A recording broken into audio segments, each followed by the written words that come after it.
ஒரு சூப்பரான மஷ்ரூம் பிரியாணி பார்க்கலாமா?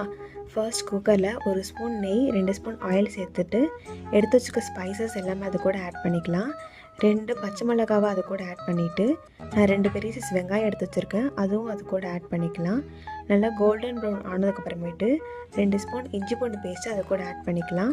ஒரு பெரிய தக்காளி அது கூட ஆட் பண்ணிவிட்டு நல்லா வதங்கின உடனே 2 ஸ்பூன் கர்ட் ஆட் பண்ணிவிட்டு ஒரு கைப்பிடி அளவு புதினா கொத்தமல்லி அது கூட ஆட் பண்ணிக்கலாம். நெக்ஸ்ட்டு உப்பு, மிளகாய்த்தூள், பிரியாணி மசாலா ஆட் பண்ணிவிட்டு ஃப்ரெஷ்ஷாக இருக்க மஷ்ரூம் அது கூட ஆட் பண்ணிக்கலாம். நெக்ஸ்ட்டு கப் ரைஸ் எடுத்திருக்கேன், அதுக்கு 2 கப் வாட்டர் சேர்த்துட்டு பாயில் ஆனோடனே அரிசி ஆட் பண்ணிக்கலாம். குக்கர் மூடுறதுக்கு முன்னாடி 1 ஸ்பூன் நெய், கொஞ்சோண்டு புதினா ஆட் பண்ணிவிட்டு குக்கரை விசில் போட்டுடலாம்.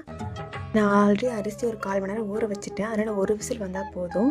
விசில் எல்லாம் போனதுக்கப்புறமேட்டு ஓப்பன் பண்ணி பார்த்தா மஷ்ரூம் பிரியாணி சூப்பராக ரெடியாக இருக்கும். நீங்கள் பார்த்தாலே தெரியும், ரைஸ்லாம் குலையாமல் உதிரி உதிரியாக சூப்பராக வந்திருக்கும். நீங்களும் ட்ரை பண்ணி பாருங்கள். நெக்ஸ்ட் வீடியோவில் பார்க்கலாம். பாய்.